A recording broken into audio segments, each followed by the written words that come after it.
Pessoal, boa noite. Nós vamos falar um pouquinho hoje sobre expansão ultramarina, um assunto histórico que envolve diretamente a América e especificamente o Brasil. E aí nós teríamos que falar rapidamente de Portugal e de Espanha. Talvez o que interessa no grosso para uma revisão de expansão ultramarina é perceber, né, que momento da história Portugal e Espanha se lança aí numa aventura. Realmente uma aventura essa colocada para nós aí, né, como a nossa origem moderna, origem do Brasil, de todos os povos, né, que formaram a América. Não estamos aqui tratando dos povos mesoamericanos. Há algumas questões centrais. Primeira, a América já era habitada por muitos e muitos povos, civilizações tão avançadas, né, quanto em muitos aspectos civilizações europeias, mas que nesse momento não foi considerado pelos povos europeus. Nós vamos trabalhar a questão da expansão ultramarina do ponto de vista do conquistador, ou seja, do europeu. Então, a questão a se pensar é por que Portugal? Por que Portugal é o país que vai iniciar esse trabalho e que vai ser o pioneiro, vai ser o primeiro? Segundo, por que é seguido de Espanha e por que Inglaterra e França não entram nessa corrida a priori? Então nós podemos imaginar o seguinte: durante os séculos 13, 14 e início do século 15, né, toda a região sul da Europa ela sofreu uma influência da própria invasão ali dos grupos islâmicos, dos turcos, né, os próprios islâmicos formando o mais famoso ali, o Califado de Córdoba. Então essa região sul, principalmente na Península Ibérica, de Portugal e Espanha, esteve sob muito tempo sob o domínio dos povos islamizados. Do outro lado, nós temos um domínio do Mediterrâneo formado pelas cidades italianas, independentes, pelas repúblicas, Veneza, Gênova, Turim, Florença, e eles dominavam ali o comércio até a parte mais oriental, aonde estava o Império Romano do Oriente, ainda de pé no século XIII, então havia todo um controle ali desses povos. E, logicamente, que Portugal e Espanha, eles eram beneficiários do comércio que vinha da região oriental. Não havia uma expansão marítima, até porque o oceano era um lugar em que o medo e a mentalidade medieval dominavam as pessoas. Naquele momento, elas não desejavam avançar para o oceano, um lugar desconhecido, e a Europa está passando por algumas mudanças. Dentre elas, nós podemos colocar mudanças culturais. A primeira dela, o renascimento comercial e também urbano, propiciou mais à frente uma revolução na ciência, uma nova visão, inclusive a respeito do planeta e a respeito, né, da própria Europa e a sua centralidade em relação aos demais povos. Essa expansão comercial trouxe para a Europa alguns instrumentos que eram desconhecidos a priori pelos europeus, bússolas, astrolábio, instrumentos de observação do próprio espaço e ali a fazer a navegação por meio das estrelas, o mapa estrelar. Também nas universidades começou a ter um desenvolvimento de uma ciência que é a cartografia e é a habilidade de observar acidentes geográficos, formações geológicas, né, formações geográficas, elevações, mares, costas, e transformar isso em mapa, numa escala reduzida. Ou seja, você colocar dentro de um papel uma região muito grande. E aí, lógico, você vai conhecendo, vai desenhando e vai deixando as coisas prontas. Portugal, já no século XIII, ele passa por um momento em que ele era um condado dependente da Espanha, e ali Portugal vai lutar contra os islâmicos, expulsá-los dessa parte onde se formou Portugal, e rapidamente, juntando com Algarve, que é a região sul, se forma um reino. Ao se formar um reino, Portugal acaba se colocando numa posição de confronto, não um confronto aberto, mas ao se ter uma fronteira, ao se ter um território com rei, com moeda, com leis, com uma língua e um conjunto de organização política e administrativa, ele se colocava, logicamente, né, contrariamente aí à própria organização dos reinos espanhóis. Então, enquanto os reinos espanhóis se formavam, né, se juntavam, Aragão, Castela, Navarra, Leão, lutando principalmente contra os nossos reinos árabes, Portugal então tem um problema. Ele não pode passar por terra porque à sua frente está a Espanha. Ao norte, domínio dos ingleses. Também não havia muito o que buscar no norte. Ao sul, Mediterrâneo, domínio dos genoveses, domínio dos florentinos, domínio dos povos italianos. África, não há uma relação muito estreita com a África, não há muito o que buscar na África.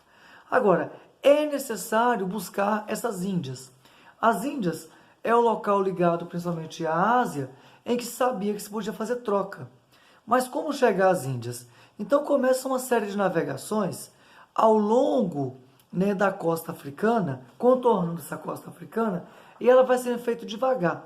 Não se afasta muito para o mar aberto e está sempre tendo em vista o continente e vai se marcando. Então, ao longo da própria navegação no périplo, né, africano, eles vão descobrindo novos lugares e estabelecendo entrepostos comerciais. Não significa que os portugueses dominaram a África, não. Eles dominavam regiões em que se podia trocar mercadorias, então marfim, o ouro, né, algumas especiarias específicas, madeira, e mais tarde o escravo, né, que é toda uma região ali, na verdade, uma instituição de transformação da escravidão africana, que era guerras intertribais, no qual a tribo perdedora tornava-se escrava por um tempo da tribo ganhadora, em escravidão permanente. E aí você vai ter o tráfico negreiro iniciando, o grande negócio de Portugal. Então Bartolomeu Dias, o primeiro navegante que chega até o finalzinho da África do Sul ali, e ele consegue perceber o encontro dos dois oceanos e a passagem para o outro lado. E depois Vasco da Gama, no ano já de 1400, né, e quase o século XVI, ele chega a Calicut, aí, Índia.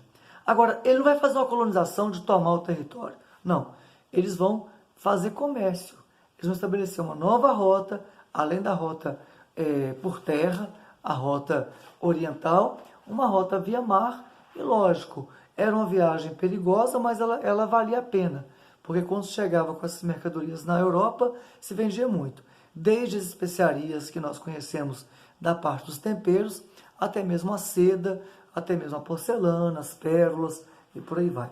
O grande problema é que esse caminho que Portugal faz, ele não é um caminho que é monopólio de Portugal. Então outros países começam também a fazer o mesmo caminho e começam a chegar às Índias. Portugal não tinha protetorado, não tinha colônia, então todo mundo faz comércio. Então com o tempo, quando aumenta aí a oferta desses produtos na Europa, eles caem o preço e Portugal se vê, né, numa nova etapa. Ou seja, eu tenho o caminho das Índias, mas não é mais tão lucrativo as especiarias. Foi durante muito tempo. Do outro lado, Cristóvão Colombo, saindo de Gênova, estudando na Universidade de Salamanca, com todo um conhecimento a respeito dos instrumentos marítimos de navegação, ele acaba oferecendo os serviços dele ao rei de Portugal, dizendo que a terra, por ser uma esfera, ter naquele momento uma visão esférica, ele podia contornar a terra e chegar até mais rápido às Índias. O rei português não faz muito caso disso, a corte, ele vai procurar a Espanha, e a Espanha tem uma longa história sobre isso, mas a Espanha permite que ele faça essa viagem.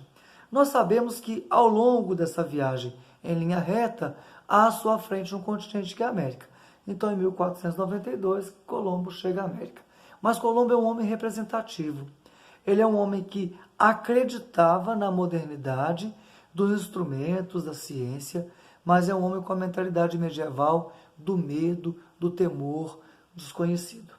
Um exemplo disso, Colombo, quando chega à América, ele vê a América como o Éden. Ele tem uma visão do Éden, ou seja, é um jardim, é um lugar perfeito, não há maldade, não foi tocado pelo pecado. Essa é a visão de Colombo. Essa visão, ela vai ser corroborada, por exemplo, por causa da fauna, da flora e dos próprios habitantes que viviam em harmonia com a sua nudez. Né? A nudez como um sinônimo de não pecado e um sinônimo de pureza. Isso com o tempo vai ser modificado, logicamente, até mesmo pela questão, né, dos próprios povos mesoamericanos que guerreavam entre si, as próprias guerras com os colonizadores. Do outro lado, nós temos, alguns anos depois, Cabral chegando ao Brasil, né? A gente acredita que ele tenha desviado a rota, chegando mais ao sul, e aí entrando em contato com essa terra. Acreditava ser uma ilha, mas depois percebe no tocante como um todo que não. O que nos faz a grande navegação? Primeiro, é a descentralização da Europa, né?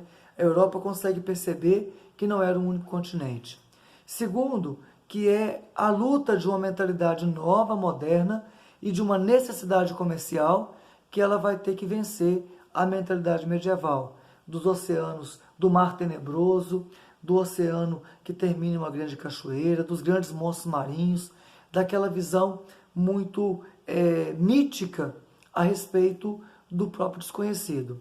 E terceiro, que são homens que, apesar do medo, eles enfrentarão o desconhecido, e aí, sim, o novo mundo sendo apresentado à Europa, o novo mundo da América e novas relações. E dentre elas, o estabelecimento das relações coloniais, né, que os movia. Agora, havia dentro da Europa, principalmente na Espanha e Portugal, o mito, né, de encontrar o Eldorado. Esse mito estava dentro dos escritos de Marco Polo, que havia chegado à China, à Índia, e que havia povoado a mentalidade da Europa com as ideias de Shangri-La, que é a fonte da juventude, com as ideias das cidades cobertas de ouro, e que por um acaso, ao chegar à América e encontrar civilizações com, um pouco mais à frente, Cortés e Pizarro, entre outros, mas com grandes construções e com o uso do ouro como adorno, isso passa a ver, né, a América como lugar do Eldorado. Então, o que nós estamos percebendo é o aumento do capitalismo comercial, uma expansão ultramarina, voltada principalmente à busca de novas rotas comerciais, para abastecer os recém-formados estados nacionais Portugal e Espanha, que precisavam de recursos para manter-se como nação, manter seu exército, manter sua frota. Portugal é beneficiado principalmente devido à sua posição geográfica, a única saída é o mar, mas também a cidade de Sagres, que vai desenvolver uma expertise, vai ter um know-how naquilo que nós tratamos, principalmente da construção de navios, do conhecimento de madeira, dos testes feitos com vela, das velas, né? Do conhecimento dos ventos, né? E da frequência desses ventos. Também o uso da pólvora dos chineses, a fabricação de canhões, até mesmo a incorporação dos instrumentos como o sextante, a bússola, o astrolábio, né? Os instrumentos de visão, binóculos, e aí por aí vai, lunetas que permitiam a visão, né, a uma distância maior, até a própria formato de construção dos navios e os portulanos, que eram as leituras de mapa. Então, a primeira parte dessa visão das grandes navegações também é o momento em que o homem se encontra em conflito entre o pensamento medieval a respeito do mundo desconhecido e aquilo que a ciência afirmava e que lhe dava pouca garantia, mas pela ambição e pelo desejo de conquistar novas rotas comerciais, ele é colocado aí à frente do seu medo, ok? Então, muito obrigado, espero que tenha ajudado. Curtam o canal, assistam os vídeos e divulguem entre os amigos, ok? Um abraço!